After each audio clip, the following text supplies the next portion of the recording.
Hello, welcome to the Shoot, Reload, Repeat podcast. My name is Calvin, your host, and today I have a very special guest with me, Devin, Hajek, aka 2 Alpha 0 Down on Instagram.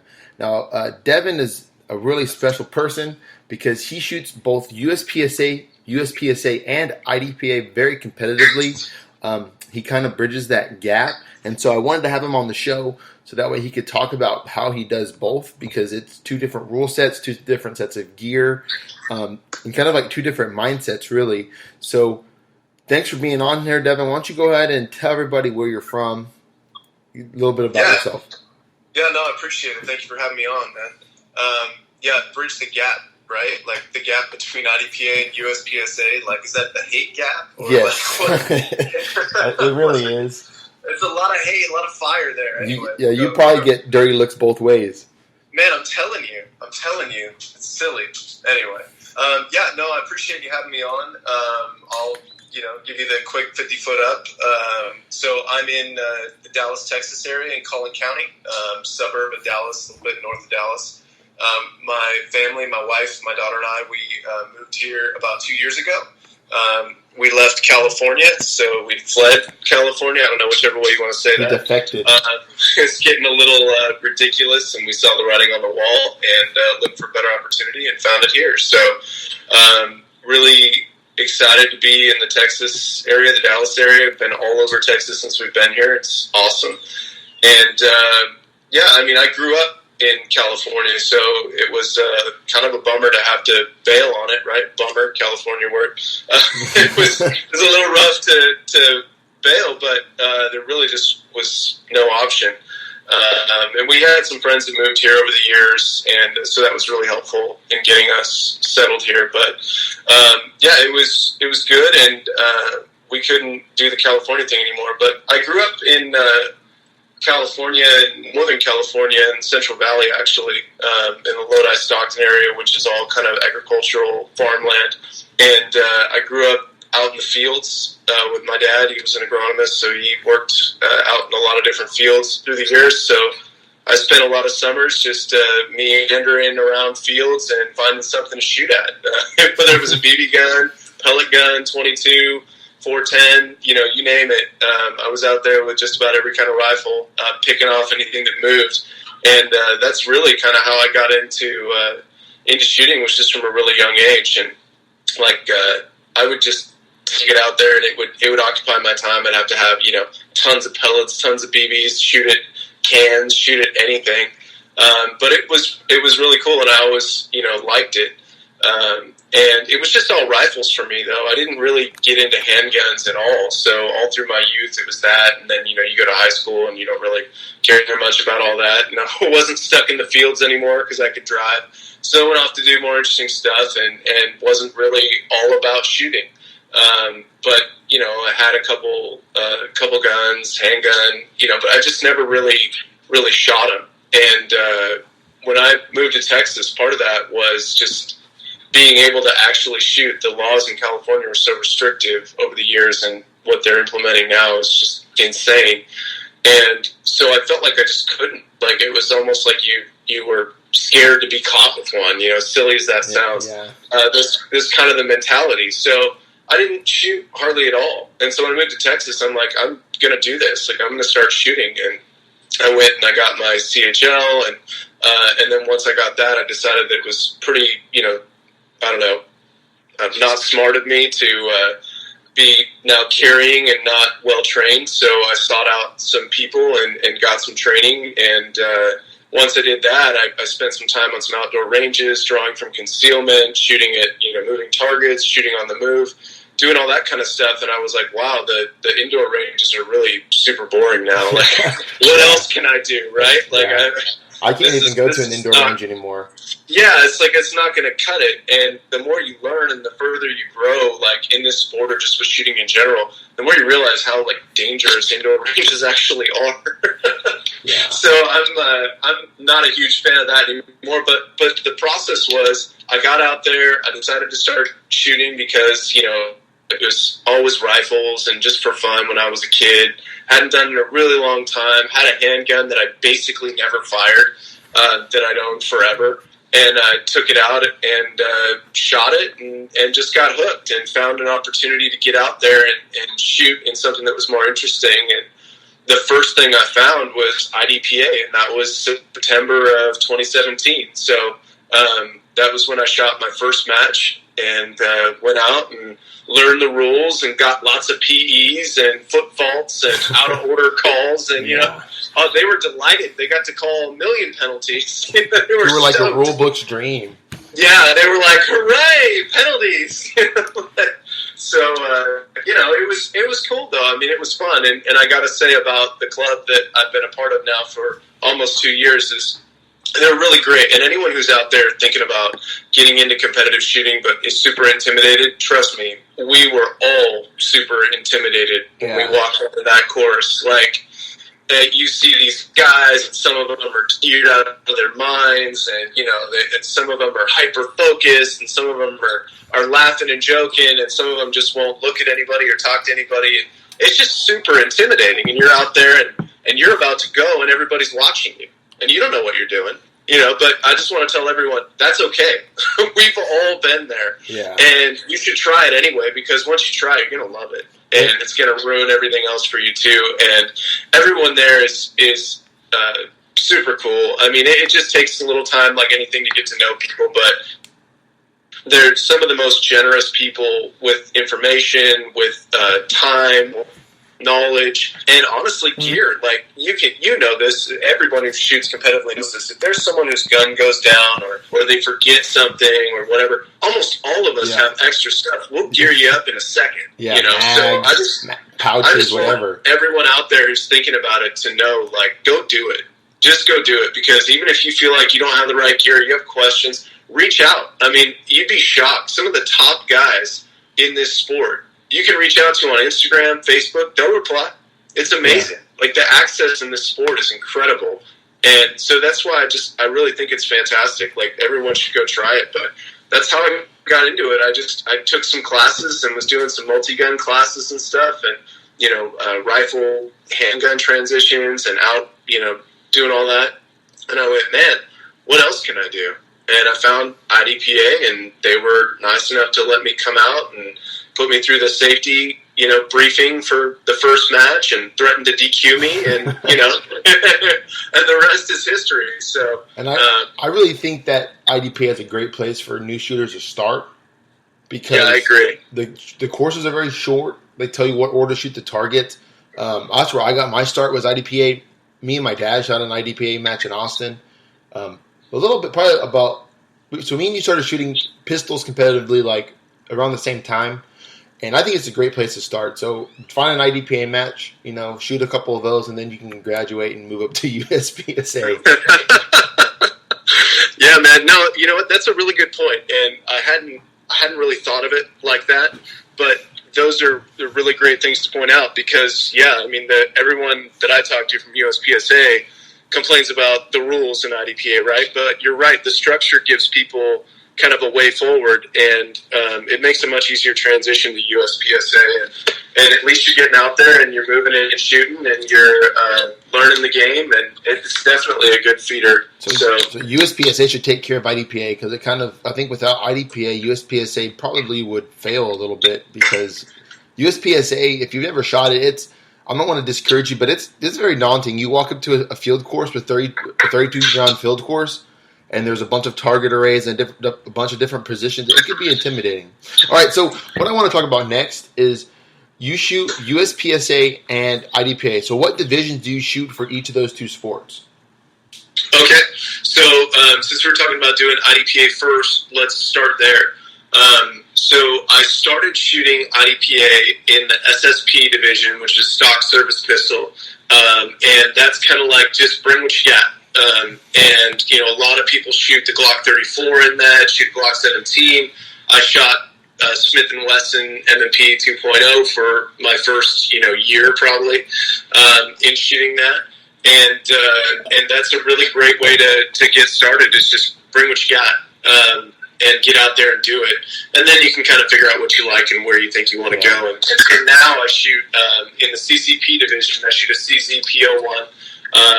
And it's still mostly set up for carry, though. I mean, it's not a gun that's super race gunned out and overdone. It's got some modified springs and stuff, but I mean, the pull is still super heavy, and it's still kind of set up for carry. So that's is that the gun that you carry? Yeah, I do occasionally. Yeah, that's good. So that way, it's it's familiarity. So I switch what I carry, but I do carry that sometimes. So, nice. But yeah, it's set up for carry, and it's CCP's compact carry pistol. It's a division in IDPA, and it's meant for like a Glock 19 or a compact Smith & Wesson or any number CCP of compact guns. But it's a shorter barrel.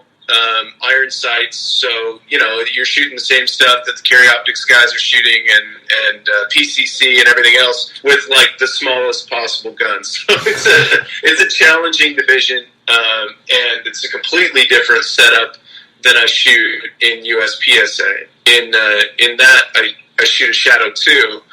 In the production division. The pinnacle. So about the only thing that's similar in that is a lot of reloads. That's it. Yeah, shooting production, yeah. Because in production, you only have 10 rounds, so... Right. And in IDPA, I think, what is the minimum round count, or the maximum round count is, 18 rounds, right, for a course? Yeah, exactly. So, and you might reload once. Yeah, in the SSP division, you get to load your mags to 11 in the first and 10 in the second. But in the CCP division, the compact carry that I shoot, you get to load to 9 and then 8. So in that division, you're generally reloading twice per stage. So there's more reloading. And like I said, it's the same thing that I do in USPSA, where I'm reloading 3 times a stage every or position. Whatever it takes. Yeah, exactly. Exactly. Yeah. And then, so because you shoot these 2 different games, does your gear change at all? Like, why don't you talk about your belt setup? Yeah, so completely different, right? I mean, IDPA is meant to be more, whatever your carry belt is and your carry holster. They try to do that, although it does, guys got outside the waistband holsters that you'd never probably carry with, but. Right. But you still, you have to have a normal belt set up. The rigs that we use in USPSA, you can't use in IDPA. So it's belt, just a typical. I use a super generic, like, I don't know if it's a Blade Tech or Blackhawk or whatever, the generic $18 double mag pouch holster, for your mags.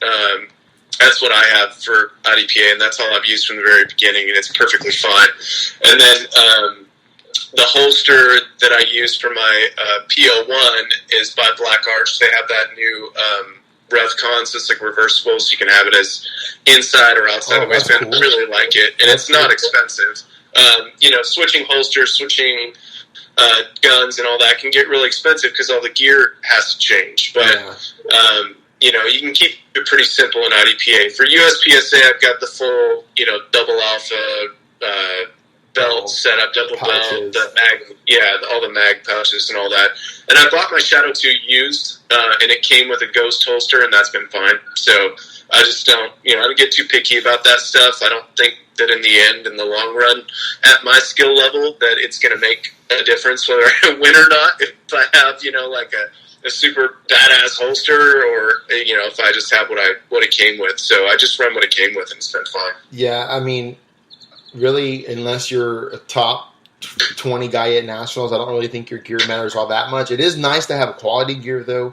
Absolutely, and that's probably one thing that I'd say is if you're going to get into the sport, we have all wasted a ton of money on buying something that just wasn't right, or going through stuff. Just buy. That's a sore subject between me and my wife. Yeah, just buy it. Just get the right stuff. Yeah. Spend the money, buy once, cry once. I bought a belt from Midway USA. It's one of their double layer belts. It's like a $20 belt, but it's lasted me for 3 years. So wow. if you buy a belt like a double alpha belt, it's like $40, $50, it'll last you forever. Yeah, they're pretty rigid. I mean, you're good. Like, just, yeah, they've got a whole rig. Like, what I really liked is I think I got my whole double alpha thing through Red Hill initially, and it was the whole kit, right? Because I was running my Smith & Wesson for, like, the first USPSA match, and so I got a holster for that with the belt and everything. And it was, I was like, how much is all this? So you bought the whole kit from Red Hill? Yeah, I think they sell the whole deal. I'm yeah, not they 100% do. Sure. I'm not. Yeah, they're a sponsor of the Reed team, and I bought a holster from them on the 12th of June, and of course I haven't gotten it yet because it takes about 30 days. I'm really excited about it, though. That that holster because. All right, so now we kind of covered gear. Let's talk about how you switch between the sports. So, USPSA, IDPA are both very different rule sets and mindsets. So, how do you manage that switch? So, like, if you're shooting USPSA one weekend and the next weekend you're shooting IDPA, how do you manage that? Yeah, well, the short answer is probably not as well as I could, but it's tough. It's tough, and I know there's a lot of incredible shooters out there who go, "Oh, it doesn't matter. Give me this gun, give me that gun. I'll go out and do it." And that's probably true, But it is a challenge, and it's difficult, especially if a lot of guys shoot both sports. There's a number of guys that shoot both sports, and they shoot it really well. And they shoot the same gun, right? If I wasn't so in love with the Shadow 2, I could just get a CZ-SP01 and trick it out and have it run all the time and not just be shooting one gun. But I happen to really, really like the Shadow 2, and it's not legal for IDPA, so I have to shoot, different guns. But it's really a little bit tough. I had a couple of sanction matches not too long ago where I shot one USPSA sanction match one weekend, and then I'd come back and shoot a IDPA sanction match the next weekend. So the differences in the sport, IDPA is focused on accuracy. It is a time-based sport, and for every shot outside of the zero down zone, they call it, which means it doesn't add any time, you start adding time. So if you hit outside the zero zone, it might add a second or 3 seconds, or you miss completely and add 5 seconds. So now you've gone from running a stage in, let's say, 15 seconds, but you're 3 down on one target, 1 down on another, 1 down on another, and where you get away with Alpha Charlie in USPSA, that will kill you in IDPA, and you just won't be competitive. So the mindset is very different, and I'm still grasping that, to be real honest. I shot IDPA for a long time, and I didn't jump into USPSA until I think my first USPSA match was June last year, and then I shot one match, and I didn't shoot another one until I think it was November of last year. So I'm in maybe 12 USPSA matches deep in my experience in USPSA, so I'm not super well versed in it. I'm still learning tons of stuff. I just shot the Oklahoma sectional this past weekend. I was asking him, "Hey, that hit in that non-threat, do I get to shoot through?" Because in IDPA, you do, right? Oh, you really? get the target wherever it hits. It still counts. You just get the penalty for the no-shoot. USPSA is like, "No, that's a mic, dude." I'm like, "Oh, yeah." It's a mic so no-shoot, so it's a double penalty. Wow. So I'm still getting my head around all the differences in the rules, and one's mostly about speed and accuracy matters, but the other is mostly about accuracy and speed matters. So it's So I think that you shooting production probably helps you, because in production you're shooting minor power factor, and so you're having to shoot those alphas, because you're not shooting alphas in production. You're not going to be very competitive. So that's probably a good thing that you shoot production with in USPSA, because if you shot limited major and you're just shooting all over the place, I think that would really hurt you in IDPA, because you can get away with some Charlies in limited with major power factor. So that's probably a good thing. Now, when you train with your live fire and dry fire, do you differentiate for each sport? Because in IDPA you have to shoot from cover, things like that.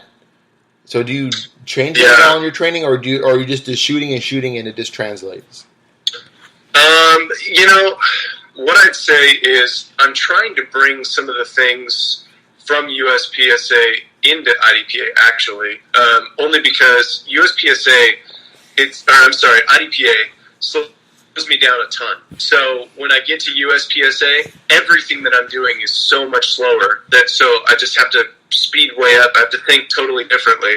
Accuracy matters. That's a good point about, limited major versus production and all that. Obviously, accuracy a bunch in production division, but time still matters. And if you look at my times, if you go back and look at like the last couple sectionals, like double tap and Oklahoma sectional, the big matches that I just shot, you'll see that I did okay in my division in class, but my time is like crazy slow. Yeah. It's like a lot slower than the guys that beat me, but my accuracy is good. So I need to kind of learn how to flip a switch. And so when I practice for IDPA, I generally try to shoot open targets, shoot, the transition drills and all that. But then I'll set up kind of a little mini course and do the leans and do the through the port stuff and just some stuff that kind of keeps me aware of shooting in order, because you lose some of that in USPSA.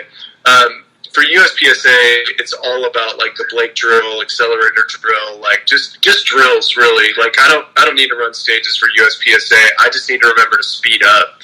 So one thing that is kind of funny that's helped me in IDPA moving into USPSA, one is accuracy, but two is the leans. I hear a lot of USPSA guys go, "Oh my God, that lean's crazy," or "Oh man, you really gotta get out over there." And I'm thinking, this is nothing. Yeah. Like this is no big deal, man. Like they bury targets on leans all the time with no shoots. So that's actually kind of surprisingly helped quite a bit, because the leans are not nearly as drastic in USPSA as they are in IDPA. So leans kill me. Me and one of my buddies, I think you shot with him at Double Tap, Tyler Northcutt. We worked some leans one day in training, and it was hard. We put some real tough leans, like almost falling over, shooting at steel kind of leans. Yeah, Tyler's a good dude. We had fun at Double Tap. That was a mud mess. Yeah, when y'all went swimming. That was terrible. That was just I was glad to not shoot that match. I haven't shot a level 2 yet. I don't know. Maybe I'm gonna try to shoot one probably in 2019. I was gonna try to shoot Area 4, things like that, but I'm just not. Yeah. I don't have my gear. I don't have everything where I want it to be yet. So probably that'll be in the future. Man, what I would say before we move on, what I'd say about that is the experience that I just got at the Oklahoma Section Championship. I gotta say that's probably one of the toughest matches that I've shot, and only because, and I was asking other people who shot a lot more USPSA, and they said, yeah, it's super technical, and I don't fully know like what exactly that means yet, other than you had to be really accurate and super fast still, and the shots were long. I mean, a lot of the long shots were even covered with a no-shoot. Like, they were tough. They were tough. I mean, it was a very difficult and challenging match, and if you get that experience, whether your gear's right or not, or you're at 100% or not, like, don't wait. Just go get some matches and do it, because you're not going to get better not shooting it. That's like, true. There's just a certain experience that comes from that you can build on. So I might try to shoot Area 59 Championship in November. There you go. Yeah. We'll see.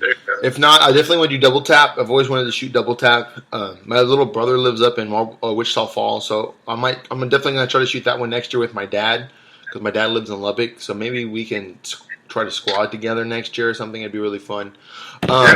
So I guess next we'll kind of segue into, so we know reloading is a big part of like making your own bullets, that type of reloading, not production reloading. But do you reload? Do you create your own ammo? Yeah, I do reload. So what do you reload on? What kind of press are you using? Well, I started out with the Lee Classic Turret Press, and I used that probably, I don't know, when did I moved up now to the Dillon 650, but I used that press probably, I think maybe I got this press last fall.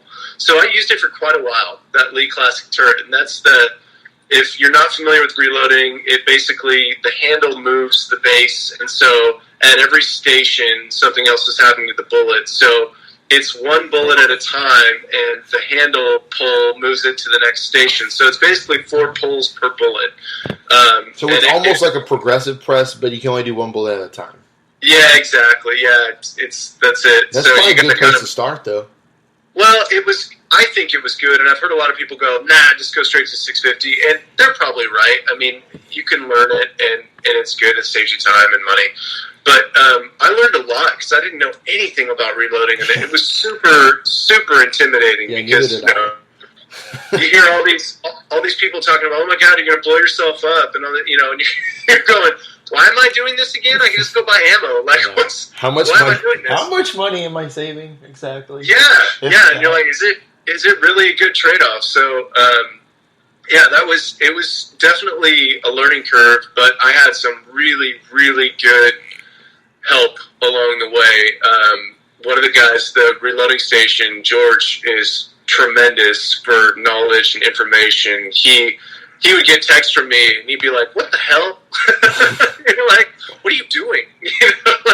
I'd be like, I don't know, save me from myself. So, it was him and a couple other guys that really helped me out and get me there. And so, I used that press at first. It was like $200, and it's a great way to get started if you're not wanting to dump, a whole bunch of money on a Dillon. And what I will say, though, about having the 650 now is it's that buy once, cry once concept. Like, you dump the money, but I'm telling you, you're going to save so much time, and it's so much easier. I was going to ask you how you like it.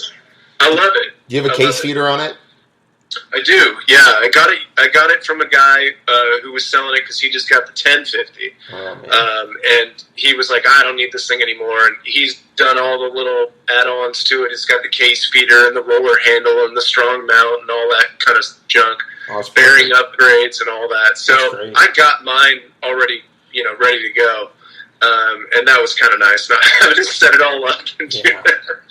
So, but reloading's been a process, man. I mean, I've loaded lots of different bullets. I've used only a couple different powders. I don't switch that much. What kind of powder are you using? What's that? What kind of powder are you using? I'm using a couple different ones. I was using a couple different ones. Now I'm almost exclusively Vita Vori, the N320. That's the powder that I prefer now. I was using Tight Group like just about everybody does. And I just prefer Vita Vori a little bit more. And people say, oh God, it's so much more expensive. We're not talking like a huge difference, but yeah, it's a little more expensive, but I've noticed that things stay a little bit cleaner. I just kind of like the way it runs a little better. Yeah. Just personal preference, probably. Okay. And what kind of, why don't you talk about your current load? Like, what are you using in your, like, what kind of bullet are you making? What is your load? That's Secret Squirrel. No, I'm just kidding. Don't recipe? No way. No. So this is a little interesting. So for USPSA right now, I'm shooting 124 grain bullets, and for IDPA, I'm shooting 147s. So I'm having to adapt a little bit. I'm probably going to push over and start just shooting 147s exclusively, but the Shadow 2 just runs really well in the 124s. So I was doing that. So I kind of have to hop back and forth depending on what's coming up, which again is another layer that I don't really need, but I do. So I've varied them depending on where it goes, and I mean most of the standard guides are pretty much on. I just reduce it a little bit. I found that in the CZ the 1.10 overall length is just about right with a flat point bullet. So I like that, and honestly the load varies a little bit. Like I had to adapt just slightly for this most recent match, and they ended up not having chrono, but on the 2 days before I took it out and tested it, and it was just a little bit lighter than I like. With the 124s I need to be at about 1,009 I think it is foot per second. And I was coming at 118, 121, and I'm like, it's a little sketchy. It's a little too close. So, yeah, you gotta have so I had to go adapt. So depending on season, depending on, weather and temperature and humidity, and I'm no scientist, so I haven't figured all that out, but sometimes you have to just tweak them a little bit. So what I'd say is as you're getting out there, follow the typical guide of whatever the load data says, and then you can dial it back and test it out. I like to take 20 rounds in each variation and take them out and just feel them. Honestly, for me, it's like a feel thing, and that probably sounds probably sounds dumb because, it's an explosion in your hand, right? How much feel is there? But I just go by, as long as it chronos what I like the feel of, and as long as we're not putting out a big bunch of smoke, then I'm happy. So yeah, I changed a lot. I agree. Like when I first started reloading, I made a bunch of loads. I went and shot them, and then when I switched bullets, I did the same thing. And I think it also depends too, like with your recoil spring. Like I was shooting a 13-pound recoil spring in my Glock, and then I tried putting in the stock recoil spring, and I just didn't like it because with the stock one, the slide reciprocated so slow, and I had a really hard time trying to find the dot. So awesome. What bullets are you shooting? I've used a few different ones. I've gone between extreme, like I shot extreme for a long time, and honestly, they were shooting 115. What's that? They're plated? Yeah, I was shooting plated. I've shot coated. Right now, I'm about to switch, I believe, into coated bullets. Not 100% locked down on that yet, so I'm not gonna say a whole bunch right now, but I'll let you know as news breaks. But I've tried them all, and honestly, that's a great place to experiment. Is what do you like? Like I said, I've done this super cheap extreme 115 group grain where you order 4,000 of them, and the UPS man flips you off as he drops them off. But they're super cheap, and they're just 115s, but they were fine. I mean, and now that I'm getting into it a little more, the only reason I shoot the 147 is just to make power factor with a 3.5-inch barrel in IDPA. I tried to make the other ones make power factor, and you couldn't do it. It's really tough. Yeah. So some guys really like the super powder puff type stuff, and it's just a personal preference thing. So I'd encourage people to go try a bunch of different stuff. Try the coated. I've tried some coated bullets, just smoke everywhere. Yeah, the coated bullets are kind of smoky. That doesn't bother me I've noticed too much. that, and I've found a couple that aren't, and I'm kind of excited about those. So we'll see what happens there. But the plated bullets I really like. There's a lot of good stuff out there. You just have to test a bunch of different bullets and see what you really like most. Yeah. And what you feel is consistent with your gun. And like you said, you changed the recoil spring because you weren't happy with it. So everyone's got to kind of test stuff out for themselves based on their gun and what they like in the field. So that's the cool thing about reloading, right, is we can dial it in and get it exactly what we want it. Yeah, I mean, you're not exactly becoming rich and saving a lot of money, especially on 9mm, because 9mm are so cheap. But you can make a higher quality bullet for cheaper. Like you can buy, if you try to go out and buy 147 grain bullets, or factory ammo, it's going to be really expensive. And you can take that bullet and you can tune it to your gun. So my Glock likes them kind of short. So if I'm having some impact problems, I can go and I can play with the reloading. Awesome. So before we end this thing, let's just talk about goals. So what are some goals you have for the remainder of the 2019 season? Yeah, no, and I started the year and I wrote out some goals. So I started the year by saying in IDPA I wanted to make a master class, and I wanted to make it via a match bump. So that means I got to beat 9 other people in my division or higher to do that, to get that match bump. So I was able to do that. That's awesome. Oklahoma. Congratulations. So I checked that box. Another goal of mine is to win CCP division overall in a major match in IDPA, and I've come so close to that through 3 matches this year that I could almost just freak out. So I mean, I was second overall in the division at Texas State. I was second overall in the division in Oklahoma State Championship. I think there were a couple others. I mean, I should have had a lot of sanctioned matches so far this year, but man, I feel like I'm getting really close, but I'm getting to that point where I just got to push through. So that's one of my goals, is to win that. And then I want to be able to. I shoot with a really good club here in Collin County, and they have USPSA, they have IDPA, they have a steel match, and we get some really good shooters out here, and it's just a really fun club to shoot with. So one of my goals is to win high overall at a club match. And we get rifles and we get carry optics, and I always shoot irons, I always shoot production, I always shoot CCP, but either an IDPA or steel or whatever, I'm trying to win high overall at a club match this year. Yeah. That's a tough one. That is a tough one. Especially with all those PCC. My last one is, like I told you, I just started shooting USPSA. I didn't consistently start making matches until like November of last year. So, half a year basically so far. And right now I'm B class. I'd like to get A class before the end of the year. I was only a few participants away from, a match bump at this last Oklahoma sectional. So I guess that's an option too, although it seems like a little bit more difficult thing to do in USPSA than IDPA. Yeah. So, but it's all, those are the goals, man. So that's one of them's down. I got 3 to go, and, we got some matches still. So are you shooting any more majors this year in USPSA? Yeah, let's see. Right now, I don't think I'm shooting Area 4 in a couple of weeks. Oh, good. Hopefully the range is still there again. Yeah, I hope things go well there. We'll see.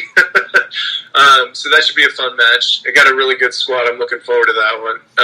And then let's see. Area 4 is all I'm signed up for right now, but I've got 3 or 4 or 5 more majors on my radar for the end of the year. So I'm just going to kind of see what my schedule looks like and what I jump in on. But I'm definitely going to shoot more USPSA here going forward too. So awesome, man. Well, why don't you plug your social medias before we head out of here, so people can find you and follow you? Yeah. I'm one channel, so I do have YouTube.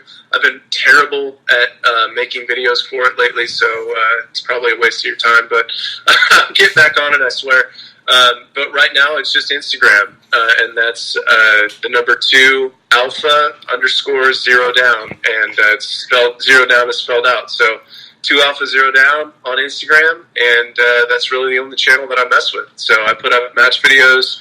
I'm trying to be really honest in those. I know there's a lot of guys out there that, do all kinds of highlight reel stuff. And, of course, I want to put good stuff out. But I also want to be really honest about, what's going on, what's not going right, where I can improve, because we all do that.